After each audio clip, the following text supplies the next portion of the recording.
Thank you, Madam President, for wonderful 1 year, and you've been very close to all of us, and also in civil society.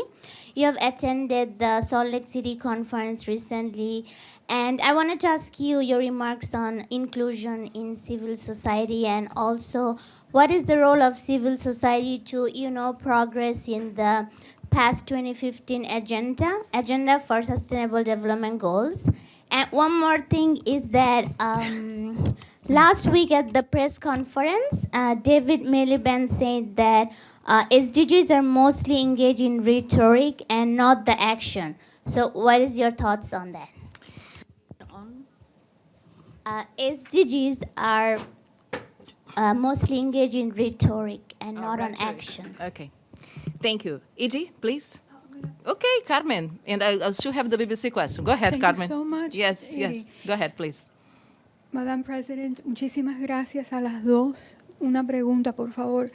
Yo escuché a un embajador fundador de Naciones Unidas decir que Naciones Unidas había sido un sitio de mucho éxito. Do you feel the same way as this founding member of the United Nations, that the UN has had a tremendous success in people's lives? In 2019, we're at the starting point of 1945. We're under threat of countries, rogue states, terrorists who may have weapons of mass destruction, with an unprecedented number of refugees around the world. Thank you. Okay. Edie, please. Thank you, Madam President, and apologies for being late. You have a lot of competition because the Security Council is discussing Yemen. We are very used to that. On behalf of the United Nations Correspondents Association, I wanted to thank you especially, and also Monica very much, for being so available to the media. We really appreciate it. And I have one question. You have been very available, very out front. You just talked about how important communications are in the job you have. In several years, some years, we don't know exactly how many, Latin America will have the chance to choose a new Secretary General. Would you ever consider putting your hat in the ring and possibly coming back to the United Nations? Okay. Mr. Abadi, please. Muchas gracias, señora Presidente, por su conferencia de prensa. First of all, I would like to thank you for selecting Monica as as your spokesperson. She has done terrific work.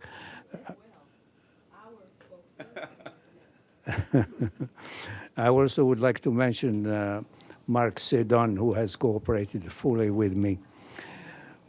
Madam President, you accomplished a lot of things, as you have given us statistics during the 73rd session. What is the legacy that you would like to leave to the international community? Okay. And we have everybody here in the room, right? So nobody. Okay. The BBC question, Madam President, is basically, which advice would you give to newcomers to the General Assembly, including the first speaker, the President of Brazil, His Excellency Mr. Jair Bolsonaro, and other firstcomers as well? Thank you. Oh, very nice question. Basically, responding to your question on civil society, I think that we really need to have a serious discussion on making the participation of civil society and main stakeholders in all spaces of the United Nations. We have to start by acknowledging that this is very much an intergovernmental house, but any intergovernmental decision, can be, putting its back to the opinion the counsel, the advice, the words of civil society in its larger form. And what I have experienced this year is that it's like a case by case. We have to resolve the issue of civil society participation case by case.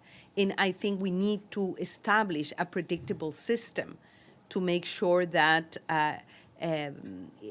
how it works is predictable.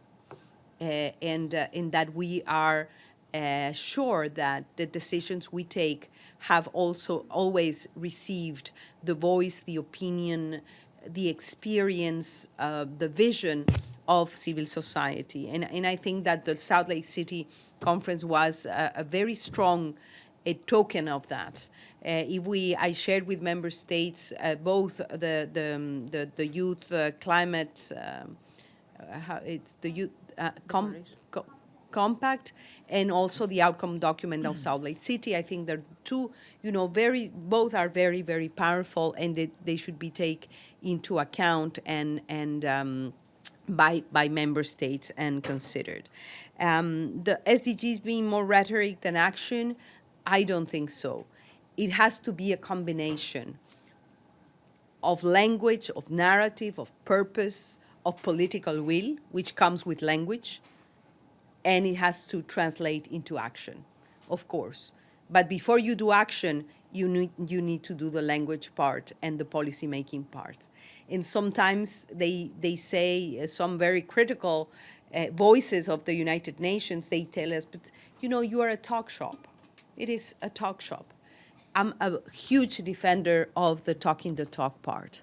We need to have a conversation. We need to have a dialogue. We need to take wise and informed decisions, and the policy making and the norm setting that our parliament does, which is our General Assembly, happens because of dialogue. And of course, one of the main challenges is to translate, language, narrative, political commitment, policy advice into action at the ground level. In the case of the SDGs, I think that both are happening, not at the speed, not with the ambition, not with the resources we need. So we have still, 10 years to deliver on the SDGs, and that's one of the intentions and the objectives of the upcoming SDG summit next week. On the UN and the role of the UN,